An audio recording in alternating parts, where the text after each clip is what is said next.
Good afternoon. I call to order the November 18th, 2024 meeting of the Board of Zoning Appeals. Ms. Parker, do we have a quorum? Yes, sir, Mr. Chairman, we have a quorum. Our variance today is in District 4, VAR 2024-1, Don G. Faison Jr. and Lynn K. Faison, requesting a variance to the front yard accessory structure setback requirements of Section 15193 of the County Code. The 1.523 acre property is zoned Residential Planned Unit Development, RPUD, and located at 903 Kinlock Point Lane on tax map number 5849-9210. The comprehensive plan designates the property single-family residential, medium density. Would the applicant or applicant's representative please come forward and provide your presentation? You do have, if you need it, 10 minutes to make that presentation.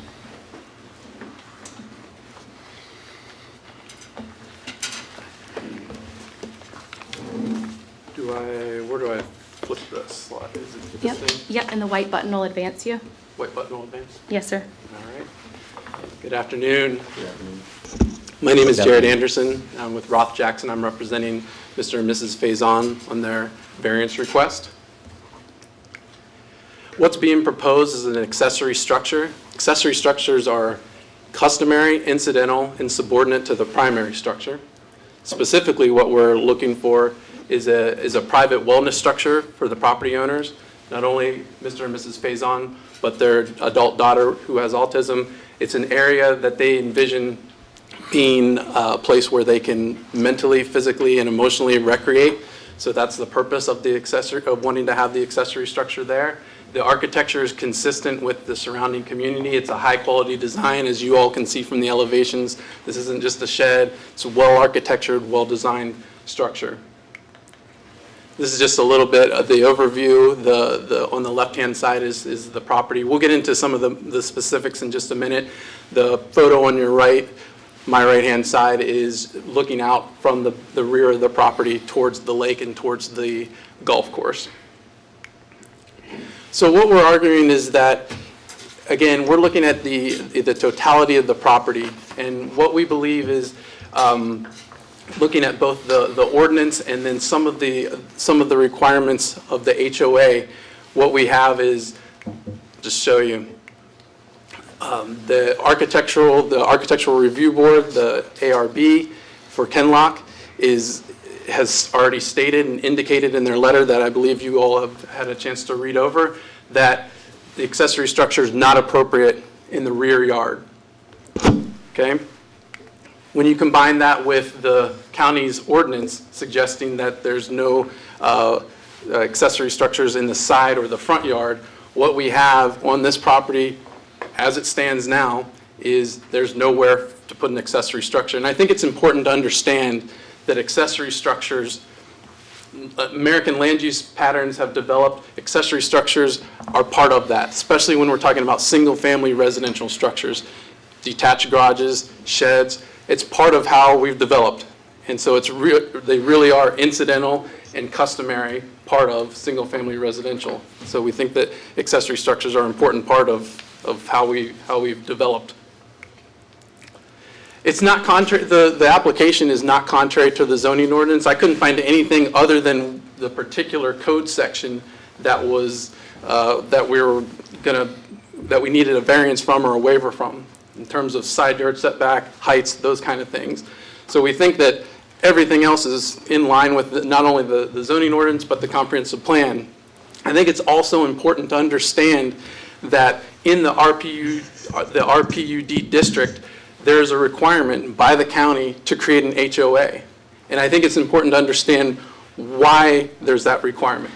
I think part of the reason is for the consideration and the maintenance of common areas, of utilities, and of other aspects of the communal life. But I think part of that, in almost every HOA that I have dealt with, there's aspects of aesthetics, aspects of placement, architecture, those kind of things that are part of the HOA. And I think there's a little bit of self-governance that is implied with HOAs, self-governance, self-sustainability. And I think that that's part of having an HOA. And it's not that the HOA was voluntarily formed, it was required to be formed by a county ordinance. The property was acquired in good faith. There were no known violations when it was acquired. Again, any kind of hardship that we were looking at is, we want to have an accessory structure, which again is incidental, customary to the main structure, but we can't because of the county ordinance and because of the HOA requirements. There's nowhere for us to place an accessory structure. We'll go over the special conditions in a few slides, but I believe that there are special and unique conditions that exist on this property that allow for the variance to be granted.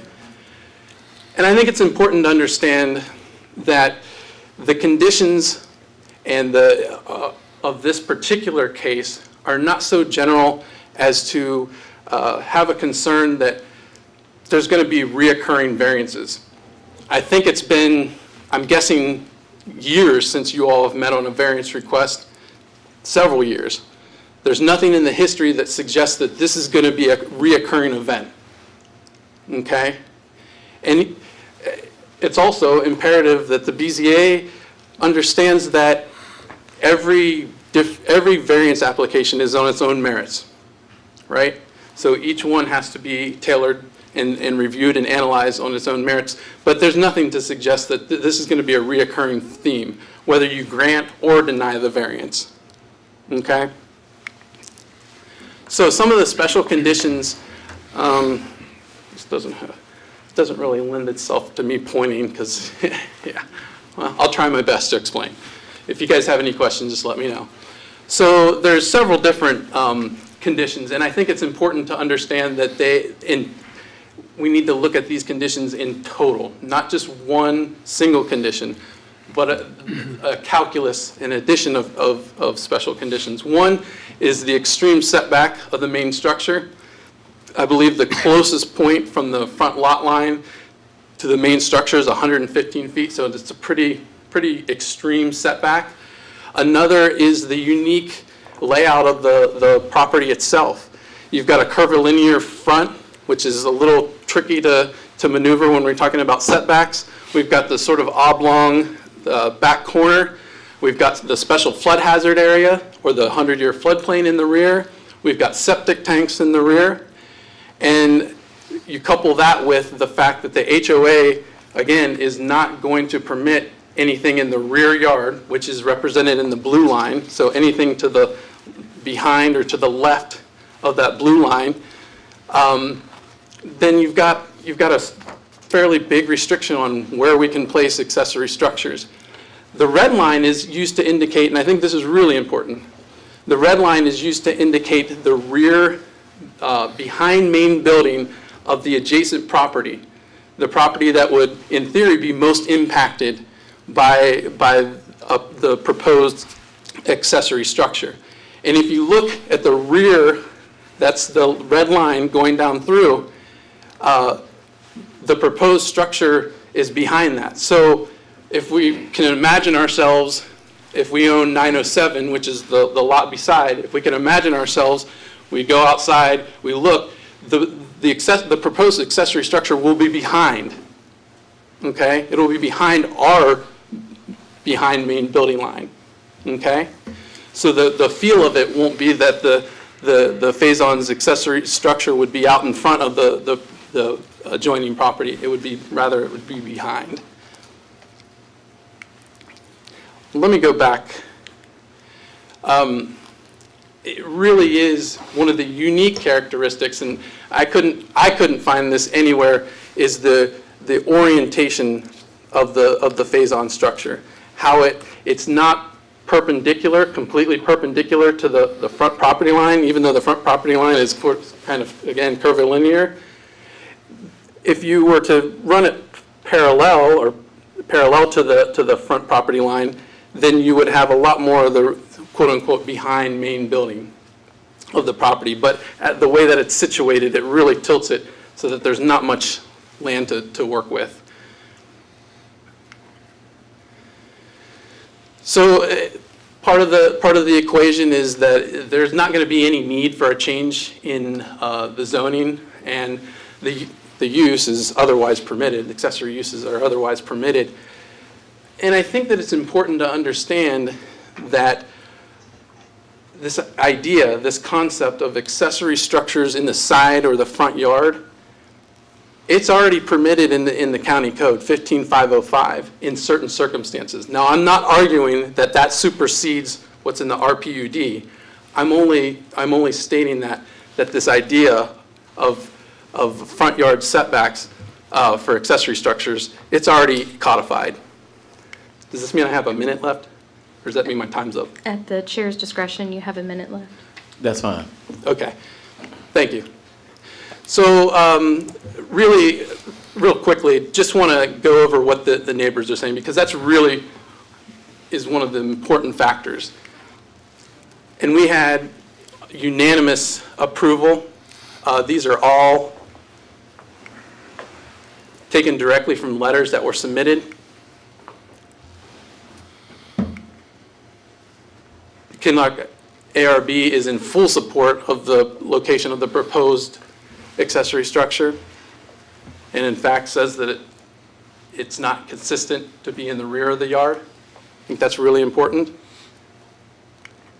The golf club is in support. And for those reasons, we believe that the board would be acceptable in granting the variance. Thank you. Thank you.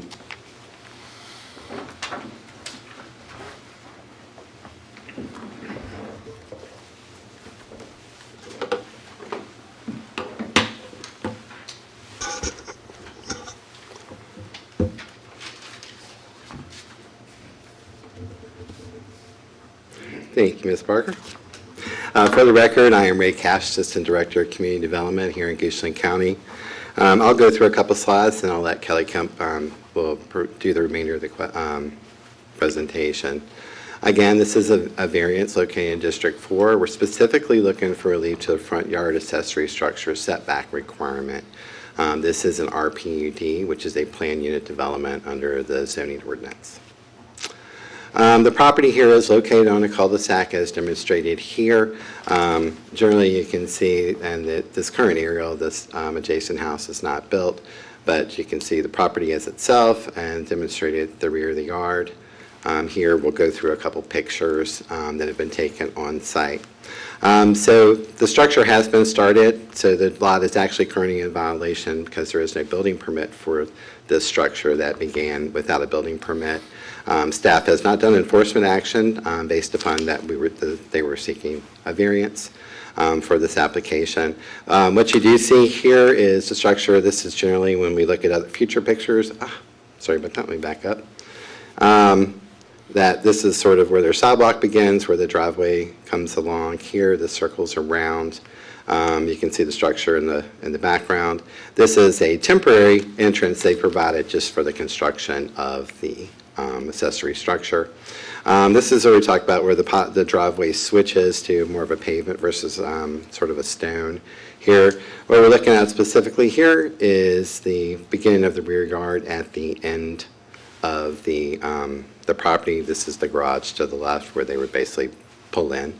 And this is an image of the rear yard of the house.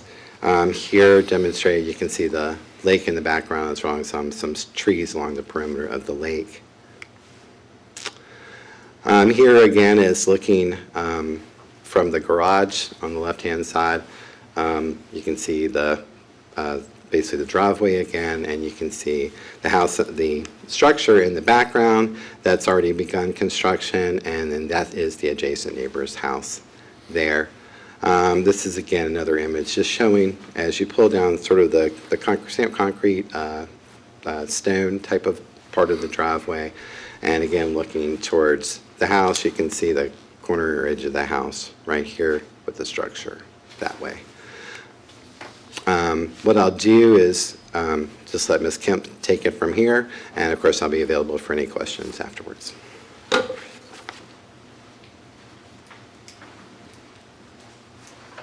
Hi, good afternoon. I'm Kelly Kemp. I'm actually with Sands Anderson, but I am helping out the county attorney today as they've had some staff changes. So Just want to talk to you a little bit about what the county code as well as the state code says and what we're talking about when the applicants are asking for this variance.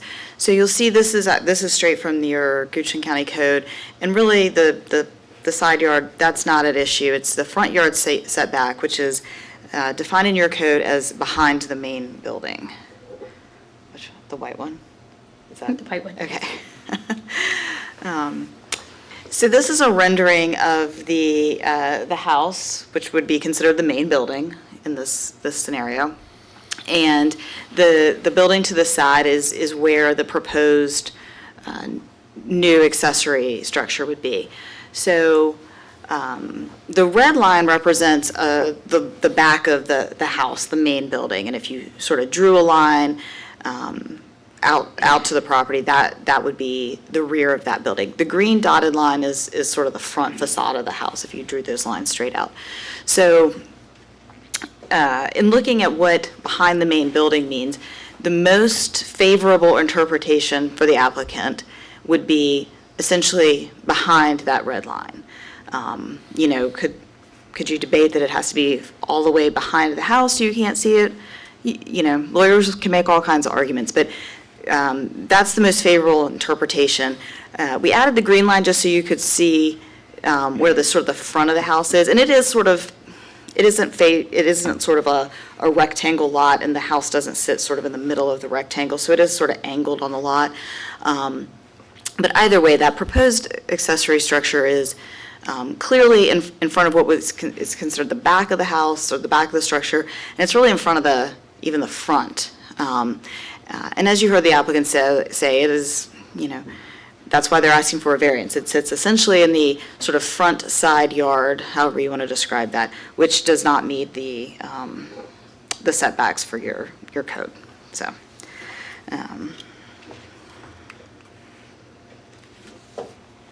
So variances are governed by state code and your local ordinance.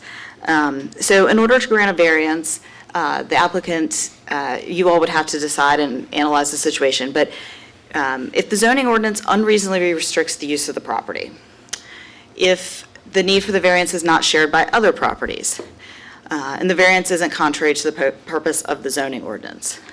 And I'm going to come back to these, but I just want to sort of give you the structure in which you need to make your decision and the analysis. So that's the code. There we go. Further, you must grant the variance if all of the following are true. The property was acquired in good faith and the hardship was not created by the applicant. Granting the variance won't be a detriment to nearby properties. The condition of the property is not so general that it would just be easier or more practical to amend your zoning ordinance. Granting of the ordinance doesn't result in a use that's not otherwise permitted on the property. So if he wanted to put a McDonald's there, that would not be that clearly contrary to your zoning ordinance. And the relief sought isn't available through a conditional use permit. So in all of those things, we really don't have to get past the first one.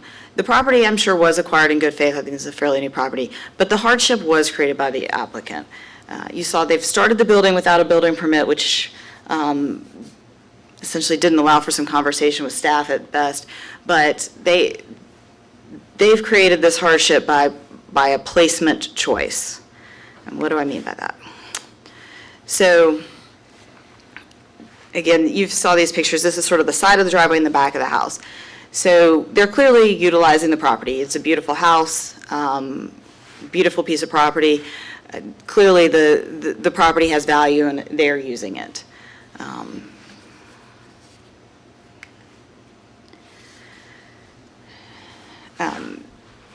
There's no physical conditions or improvements where the variance would alleviate the hardship.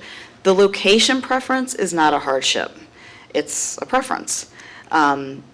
Additionally, you heard that there's some HOA requirements, which the county ordinance does not take into consideration necessarily. You know, there's sort of two separate train tracks. They're not necessarily always going to intersect. So the HOA requirements are separate and not really for you. You all are not the HOA board, so they're not for you all to decide or consider. However, arguably, it's really the HOA restrictions that are creating the hardship and the need for the variance. Those are the restrictions saying it can't be. Mr. Anderson had a nice graphic of where they said it wouldn't or couldn't be in the backyard. So that's really the hardship being created and should be addressed by the body creating that hardship, I would argue.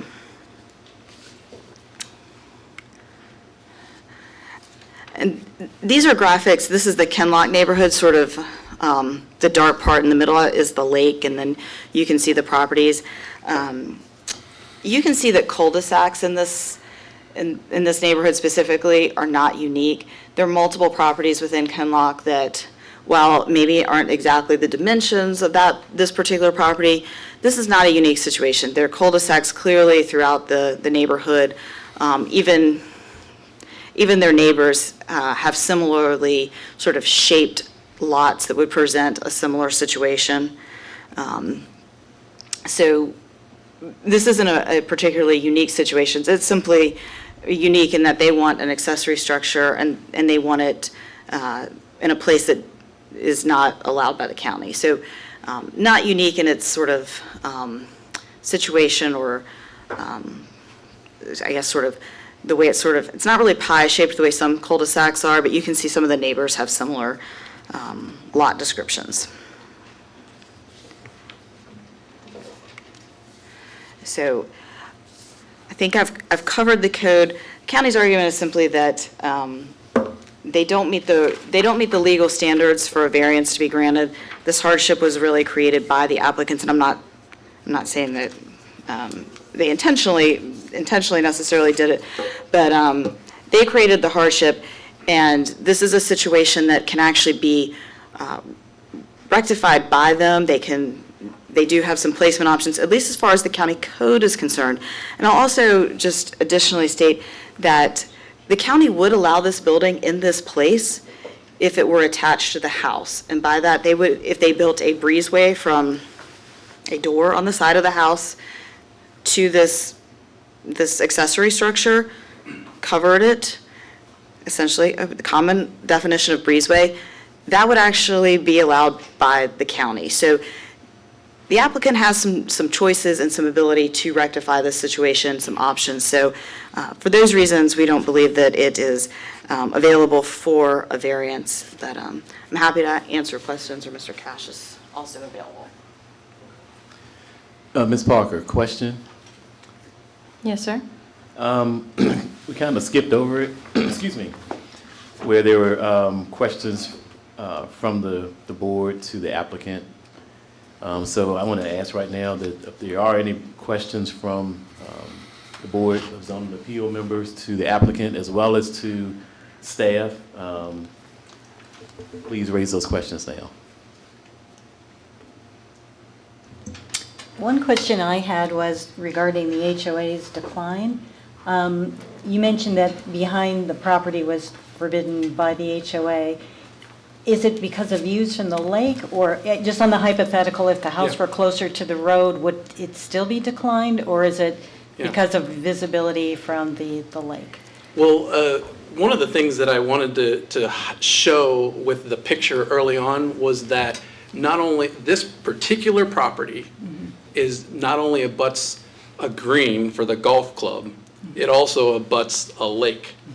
That part is, there's not very many places in the entire neighborhood that have both those things. And I think for that reason, again, the HOA is only saying in their particular case, it's not appropriate to have an accessory structure in the rear because the green is right there, because the lake is right there. I mean, you guys saw the picture. So I think that factored in to their determination that an accessory structure wasn't appropriate because of the proximity to the, is it the 12th hole or 13th hole? 13th hole. I was close, 13th hole. Yeah. And the lake. Yeah, I just wasn't sure because the way it was presented, it sounded like it was a unilateral, never behind the house, but it was because of visibility. I believe that was the main reason was visibility and sort of keeping in character with the entire neighborhood was what they're going for. Thank you. On that note, Has the HOA approved other similar buildings behind the homes in the HOA? So this- No. So just simply nowhere behind their house, the homes, are they? Well, approving these? the ARB only issued the letter that pertained to this particular situation. I don't think that I don't think that the ARB made a blanket statement that said nobody's ever going to be allowed to put an accessory structure in the rear of their property. I don't think that that's what they, yeah. But they have Yeah, not yeah, yeah, go approved ahead. one elsewhere, up to date. No, yeah. I want to do it, sorry. You go ahead. Jim Duncombe, I'm the builder, guilty of starting without a permit. I'll get to that next. But the HOA specifically said, they met with me out there, as did the golf course. We spent probably 3 or 4 months in design. The exact location of the building was almost dictated by the HOA. They specifically said they would not allow the building to be built in the back, and they picked that location for us, and it was approved by the HOA and the golf course. The other thing that's important to know there is the original house that was on the lot, and I don't know if that shows up on one of these slideshows or not. Do you have that? There was an original lot that was bought for the building of the house, and then when the second lot that Mr. Faison purchased, which he purchased for this building, he purchased that from Kenlock for the sole purpose of building this building. So that's how that all evolved. It wasn't, we didn't buy the whole, or Don didn't buy the whole property and then build the house and then decide to build this. He bought one lot, built the house, bought the second lot with the intention of building this building from the same company that runs the HOA. It's the Kenlock Development Corporation. I have an associated question there. I'm just trying to find the information. The purchase of the second lot was in 2018? Is that accurate? I think it's later than that. It's a half lot that we bought. They split the lot where the neighbor is, was 2 lots, it was 3 lots, and So I the, don't know the exact date. there was a, I think it was like 20. okay, I saw a permit in 2020. 21, maybe 21. There was a home construction permit in 2020. Yeah, that was the original home that we're in, that was on the lot, and then we bought the half lot about 2 years later, I want to Sometime say, after something like that. 2020. Yes, absolutely. How would that affect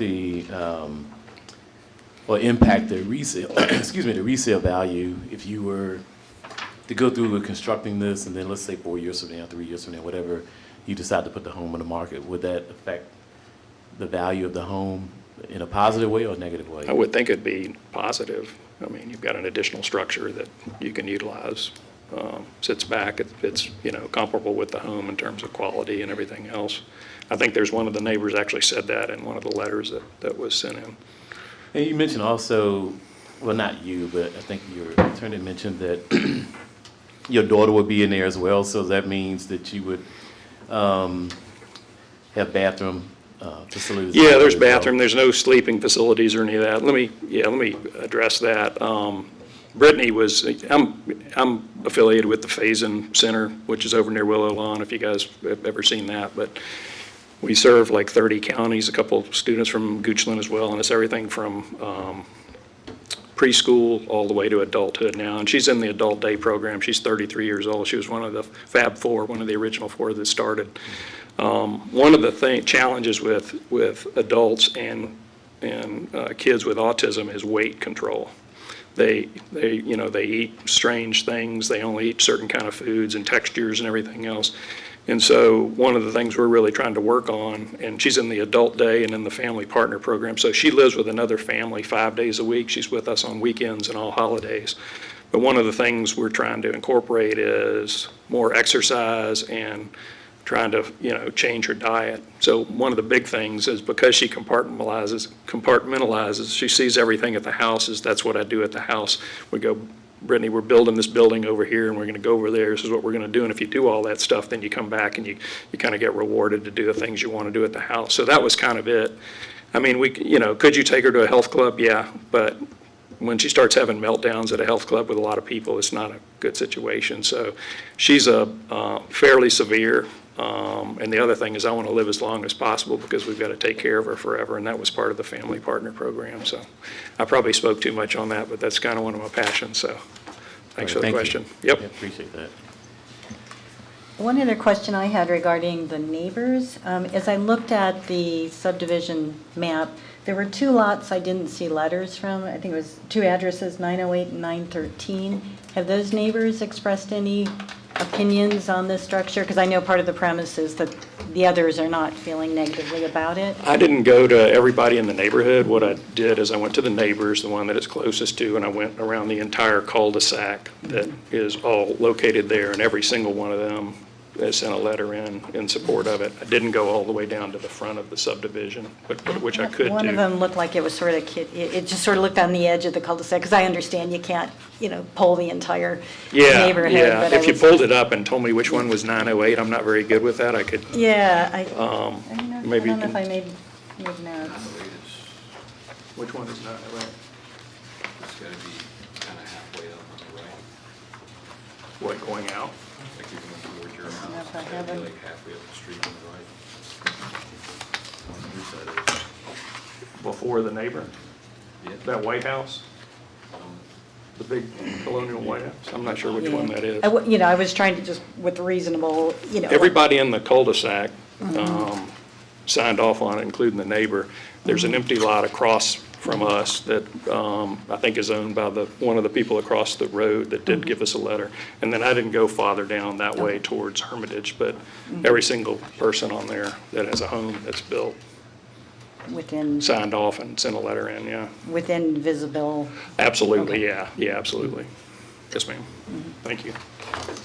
I'm not sure if this is a question for staff or for Mr. Anderson, but Mr. Anderson brought it up, was the issue of the flood zone, Yes. floodplain. Yes. Can you expound on that, where that is and Sure. what restrictions that entails? Do you want to go back to Could your we throw presentation? up a slide real quick? Is it in yours? Yes, it is. Okay. And I might have used the terminology special flood hazard area. That's just the old floodplain manager in me. It's the 100-year floodplain is, yeah, that's what we're talking about. Yeah. And I think it was Could you go to written- the aerial or I guess I could. There we go, right there. Pause. The hatched area. That's the special flood hazard area. Who As a matter of put policy. that on there? Is that a federal government? That's, requirement? that Is is, that what that that's was? the, yes, so the county, oh man, I could talk for hours on this. I won't. talk for hours. I won't. I won't, I promise. Notes version. So the Goochland County participates as a member of the National Flood Insurance Program. Every community does that, counties, Okay. municipalities. As part of that, they have a floodplain ordinance, and as part of that is anyone that has a federally backed mortgage, any property owner that has a federally backed mortgage that is in the floodplain, and it doesn't matter where the structure is. If any part of that property is in the floodplain, then again, if they have a federally backed mortgage, they're required to carry flood insurance. So that's across the country, if your community participates. Okay. And I'm going to assume that the county participates in the flood program because everybody does. Would that specifically restrict an accessory structure in there? It doesn't necessarily, it doesn't necessarily restrict. The special flood hazard area doesn't restrict dwellings, but there are requirements. And I think more importantly, there's requirements for construction in this special flood hazard area. More importantly, as a matter of good policy, we want to discourage, to the best of our ability, development in the floodplain. That's a sort of a national policy and certainly a local policy. If we can avoid it, we want to discourage development in the floodplain. And so I think it's reasonable to not even consider that very back portion of the property for development because it's just sound policy. Is it fair to say, because the HOA's basis for their decision was more about visibility and aesthetics, that's sort of a moot point, because that would have been closer to the lake and probably even more visible? Is that fair to I say think that it's those are- it's just another it's one of many conditions, right? I don't think it's a dispositive condition.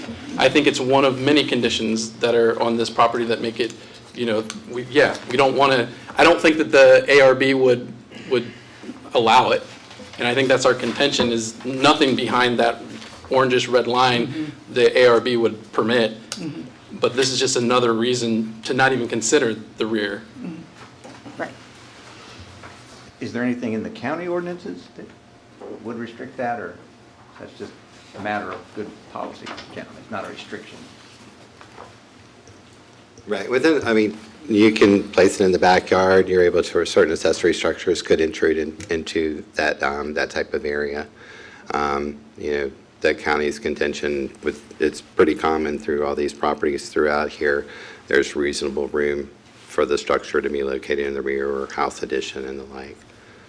So the floodplain is pretty common within this neighborhood, especially having the lake feature within there. Right. And maybe I don't want to jump around too much, but before I forget things, I'm getting old. Ms. Kemp had a map up with the red line drawn in the back of that house that showed the. We'll jump back to the other It was very one. weird to me when I read the ordinance that it was required it to be in the, you know, behind the house without any explanation of what behind the house meant.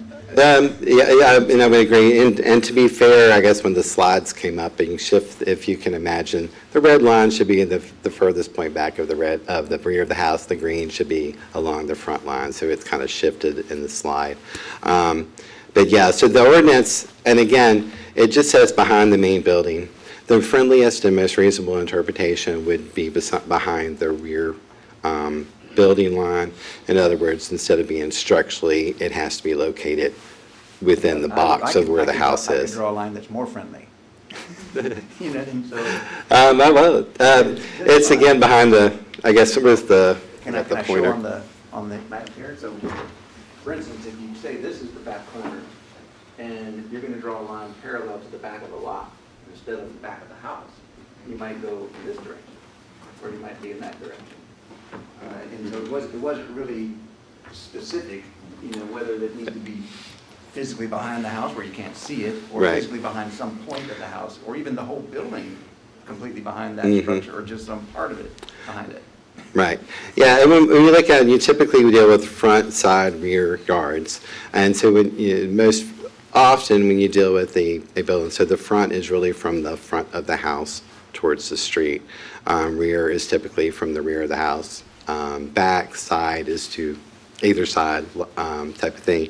And so when it says behind the main building, you know, I would say it could be interpreted either way. It has to be solely behind the structure. Staff would, the other alignment would be the rear building line because that itself is the rear yard. So in this situation, So the rear not having yard- clear guidance, Right. you know, staff would be at the decision that they go with the rear line. And again, that's typical for an RPUD. It's throughout the county. We have RPUDs. It's pretty common district, especially in District 4 and 5, the RPUD, and that is a commonality between them. And that red line represents the rear yard as it's defined in the. Right, so we go from generally the rear main building line would be, you know, behind that closest structure, closest point. So the lines shift a little bit. If I had to manipulate slides, I could bring it over a little bit, but that's what happens when you do some of these drawings on these, and staff are not PowerPoint experts. In a related question, the location of the house itself is to the required setbacks from the cul-de-sac road. Is it at that point, or is it well behind that point, or? It's actually behind that point, and again, the orientation of the house is a little unusual. But yeah, the front setbacks for here, I don't have the specifics of this case in front of me at here. But generally, typically for an RPUD, you establish your own setbacks. Actually, a setback would have been closer to the street, the availability. So the front of the house could have been closer to They could have originally built the house. yeah, it could have been road the if they house wanted to. closer. So and again, it sort of restricts it. You know, again, that's outside of whatever condition the ARB has. So, you know, under the county's code, it would have pushed it as long as it's behind that line. You know, typically for RPUDs, you expect, I mean, you know, I know the comment was made that County does allow them within front yards, but those are typically in agricultural districts, not inside of residential districts. And again, this specific district says behind the house. There was made mention of a breezeway connecting would be acceptable. Has that been explored, or is So, right. does that work out, or? Yeah, It's on the side. Come on. yeah, go ahead. The side of the house that's facing the building is a two-car garage, so there's really, the breezeway would be 50 to 60 feet long and over top of a driveway and some flight of steps to come up to it. I don't know how that's possible. We looked at it. We would like to build a breezeway, Right. but it's impossible, I think. Ms. Parker, if Yes, you sir. would, could you pull up the rendering on page 28 in our package? So this question I want to ask is for Mr. Faison. If you could come back to the podium. That's in their presentation, or is that? I'm not sure. Yeah, that picture. I don't know if could we pull that up? I don't have the pen. You're good. I try to do that. If possible.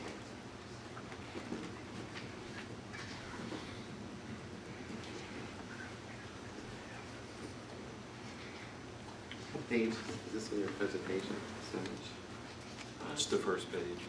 I think it's like on the, maybe the front, the first slide, Go back to theirs. yeah, Okay. the very, very first slide.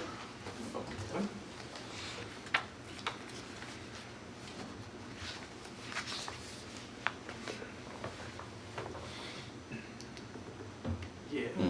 Yeah, thank you.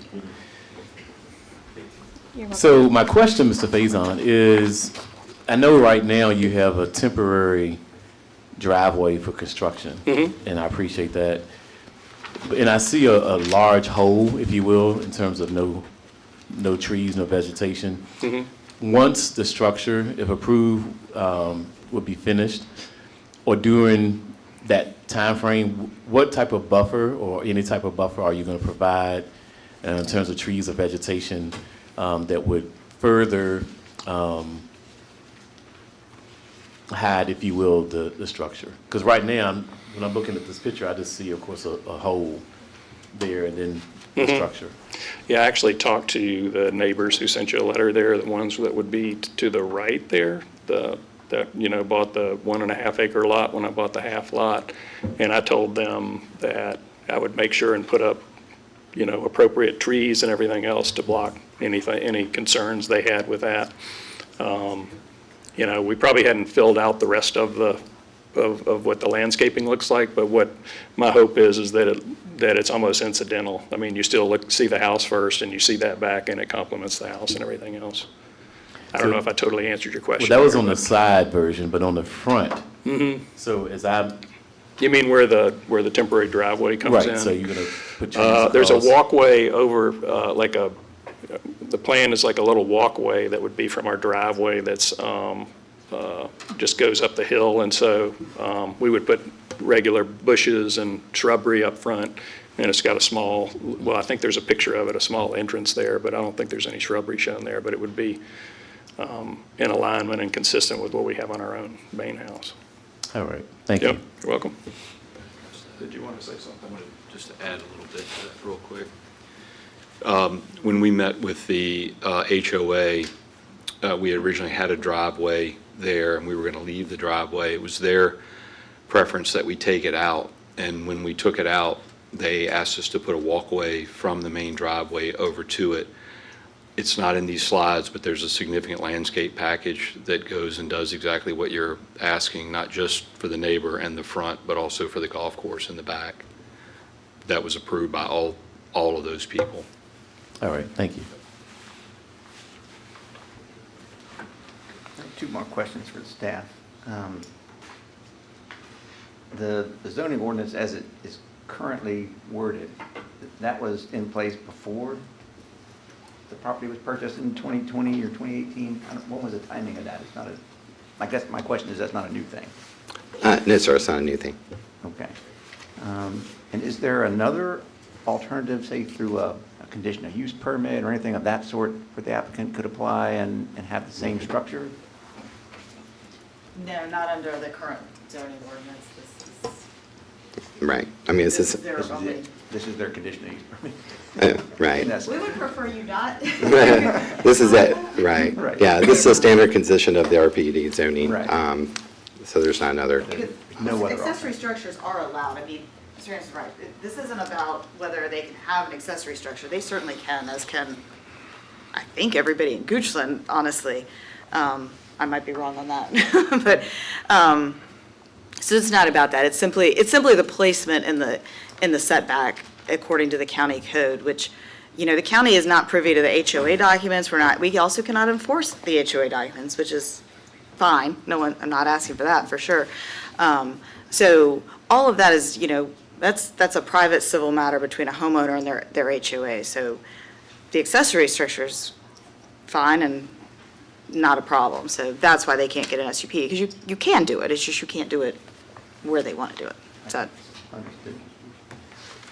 Oh, while you're still here, Ms. Kemp, just to clarify with the breezeway, I know Mr. Lacy asked the question, but I think we've ruled out that it's not feasibly possible, but just so I understand, why does that make that different? Because it's technically attached to the house, it's not an accessory structure, or what does the breezeway gain in terms of interpretation of the ordinance? So it is interpreted as attached to the house, and I can't give you the etymology of the zoning and how they came to that conclusion, honestly. But yeah, and usually you would not see a breezeway that is quite, you know, it's usually to attach a garage or like a, you know, outside office, garage apartment, something like that. It's just what's considered, and it's not just Goochland that interprets that. I think it's pretty standard interpretation for counties too.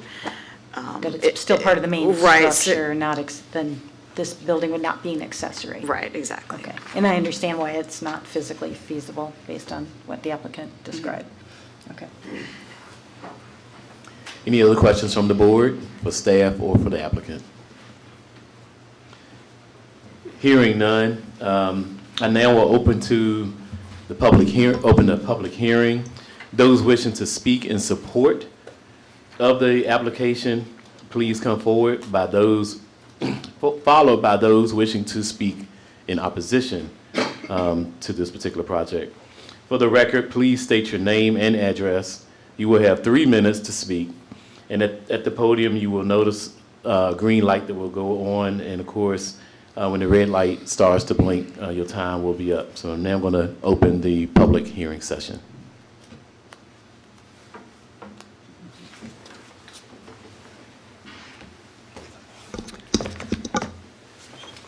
Two things I wanted to follow up and say. First, I'm sorry, name and. I'm sorry, Jim Duncombe, I'm the builder. The first is, I worked pretty hard on this project to try to get it going and gone through the right channels, certainly had no intention of sidestepping the building inspection, building approval, planning process. Thinking that we were about to get a permit, we did start, and definitely apologizing for that, and wish we hadn't. Having said that, I hope that will be looked at as a separate matter, and my mistake doesn't cause Mr. Faison not to have this building.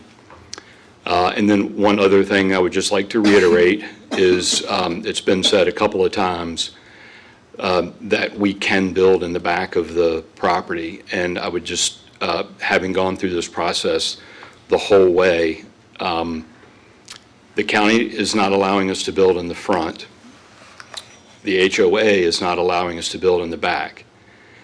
And to say that the county has no responsibility for that, in my opinion, is wrong, because the HOA is required by the ordinance. The RPUD ordinance requires an HOA, so I don't think you can prohibit building in the front, demand an organization to monitor the back, and then they not allow you to build, and then you have a property that you can't build anywhere. That's it. Thank you.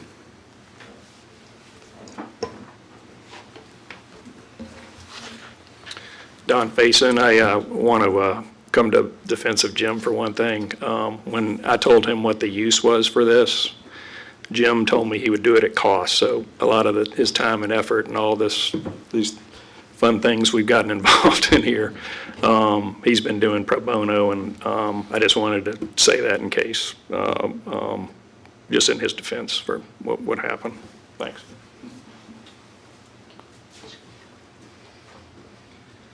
If there are no further comments from the public, then I will close the public hearing session. Is there any further discussion from the board? I guess I would like to,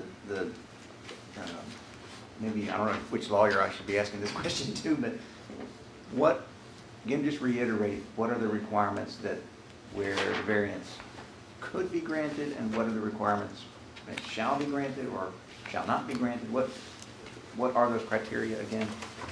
If you could spell it out. Ask me, your attorney. I'm not sure which attorney addresses that, but some attorney. I can say there might be too many attorneys here. Make it easier. So, again, this is, your variances are governed by state code as well as your county code, and they mirror each other. So a variance can only be legally granted if strict application of the zoning ordinance would unreasonably restrict the use of the property, the need for the variance is not shared by other properties, and the variance is not contrary to the purpose of the zoning ordinance. Along with that, you also should consider that if you must grant the variance, can you go to the next slide? Oh, I probably can do it. The first list was Sorry. can. Is that what you said? Yeah, it is written a little bit, I get your point. So, yes, so the variance can only be legally granted if strict application of the zoning ordinance unreasonably restricts the use of the property. And that's where you all, can decide. Obviously, every property is going to be different in what that use is, and that's where you all get to make that decision. We obviously argue that they're using it. There's a beautiful house there. It's on a golf course and lake. They're using it, and hopefully very happy. Also, the need for the variance is not shared by other properties, and the variance is not contrary to the purpose of the zoning ordinance. So that's sort of the first step. The second step is the variance must be granted if all of the following that are on the board are true. So all of them have to be true. So I don't know if you want to chime in, Mr. Rennie, as to a better way to describe that. It is not the most, it's not the easiest. Yeah, the recitation in the Virginia Code is similar to what's been shown up here. I don't know that there would be anything else that would amplify the conditions that have been pointed out. But I would say this, Mr. Chairman, that there is a provision in Virginia Code Section 15.2-2309 that says, in granting a variance, the board may impose such conditions regarding the location, character, and other features of the proposed structure or use as it may deem necessary in the public interest, and may require a guarantee or bond to ensure that the conditions imposed are being and will continue to be complied with. Thank you.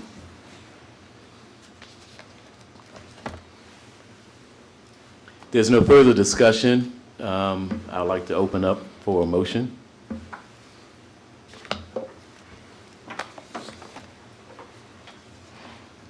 not sure that we've had any discussion on it necessarily. Yeah, I move that we defer the consideration of the variance to another meeting. I think it's a January 27th or before. It should be on that draft motion. Yes, it's on the draft. There's a motion on the floor. Is there a second? Question, Question? the purpose being to consider it, is that what you're thinking, or? My thought was that we would have opportunity to discuss amongst ourselves and then come back with the decision, but Ashley, you tell me if that's... Mr. Rennie? Yes, I think that the procedure for variances allows you, if you want to go into closed session for consultation with legal counsel, or also to have discussion among yourselves as part of the hearing in this case. I would think discussion could happen here as opposed to outside of here. Ms. Parker, do we need to have a vote from the board to decide what we want to do, whether we want to have executive session or closed session now? Or Yeah, Mr. Rennie? if you're going to have, if you have questions that need to be addressed to council, or if you want to have a discussion with council about your responsibilities, that should take place here at this meeting. So, Ms. Parker, should we have a vote, or how do we need to move to the next? There would be a motion that would be made pursuant to Virginia Code Section 2.2-3711 for the board to go into closed session for consultation with legal counsel. If someone wants to make that motion, that would be the motion to make.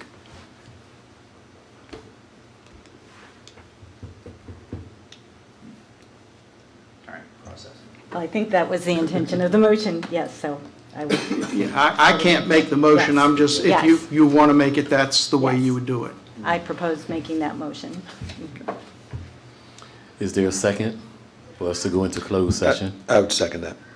It's been properly moved and seconded, so we will have a closed session. In accordance with the provisions of Section 2.2-3711 and 2.2-3712 of the Code of Virginia, I move that the Goochland County Board of Zoning Appeals convene in closed session, meeting for the purpose of consultation with legal counsel regarding specific legal matters requiring the provision of the legal advice pertaining to the variance filed by Don G. Faison Jr. and Lynn K. Faison to the Goochland County Board of Zoning Appeals as permitted by Section 2.2-3711 of the Code of Virginia. We will now, Mr. Chairman, if I may, a vote should be taken on that by the members of that motion. all right, we'll have a vote. Could you do a roll call for us, Ms. Parker? Yes, sir. Mr. McDonald? Nay. Mr. Babbitt? Aye. Mr. Cosby? Aye. Ms. Cook? Aye. Mr. Lacy? Aye. The motion passes on a 4-1. Do we want to use this room next door as our, Yes, sir, Mr. Yes. Rennie? okay, closed session?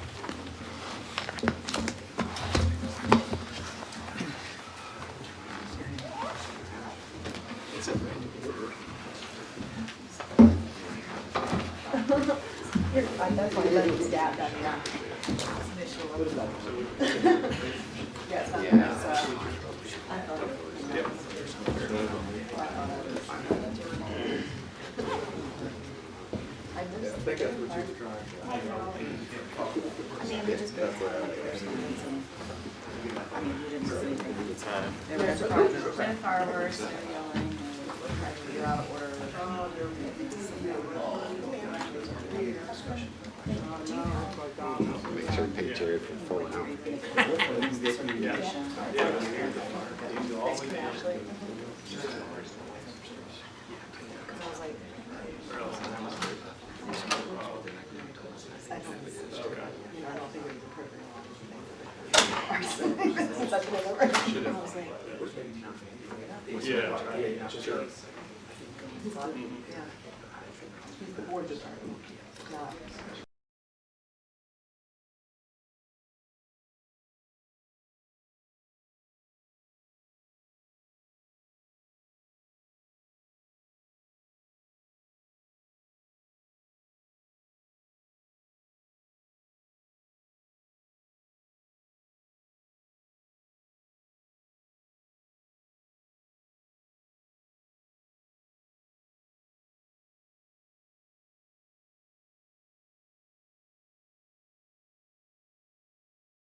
considered by the Goochland County Board of Zoning Appeals.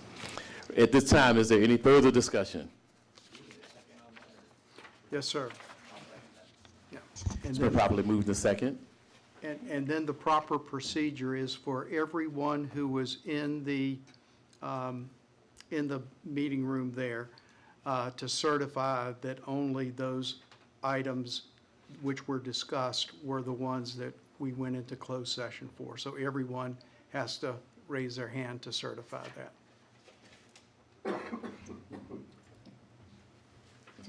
Yeah, yeah, Sir. okay. Looks like all have certified. Again, any further discussion? On the application? I have a couple. All right. I have a couple of things. Number one, I think this is quite a hard, odd scenario to decide on.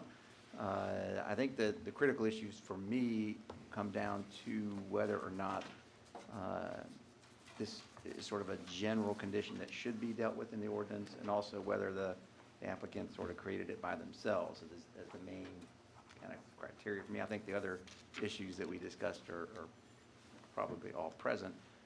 I think that in general, I think that this particular property, this has never come up before. So I think that sort of, in my mind, speaks to how unusual it is, and that maybe going through the process of changing the ordinance may be a little over the top for fixing this problem. I think the ordinance is confusing, and maybe it should be addressed anyway at some point as to what that really means and why they have it worded that way. But I don't think this really raises to that. And so I guess my inclination is to suggest that we grant it. And then if this comes up again, maybe we need to have the ordinance addressed, because it hasn't yet to come up. But I can certainly see where this property is very limited in what they can do with it. We could say they can't do it, certainly, and then they're not going to be able to do it, because there probably is no other location that will both meet the ordinance and be acceptable to their HOA. And so my inclination is to say that we should approve it, but I'll see what everybody else thinks. Any further discussion? If none, is there a motion on the floor? I make a motion to approve it. It's been properly moved. Any second? I'll second. It's been properly moved and seconded. Ms. Parker, could you take a roll call vote for us, please? Yes, sir. Mr. McDonald? I approve. Mr. Babbitt? Approve. Mr. Cosby? Aye. Ms. Cook? Nay. Mr. Lacy? Aye. The motion to approve passes on a 4-1 vote. Thank you, Ms. Parker. Are there any other business for us to discuss this afternoon? There is no other business. We do have, our next item is approval of minutes, Mr. Chairman. Has everyone had the opportunity to read the minutes from the January 22nd, 2024 regular meeting? If so, are there any comments, or is there a motion to approve? Motion we approve. Been properly moved. Second? I'll second. It's been properly moved and seconded. All in favor? Do we need a roll call vote? We can certainly do a All roll right, go call ahead. vote. Mr. Lacy? Aye. Ms. Cook? Aye.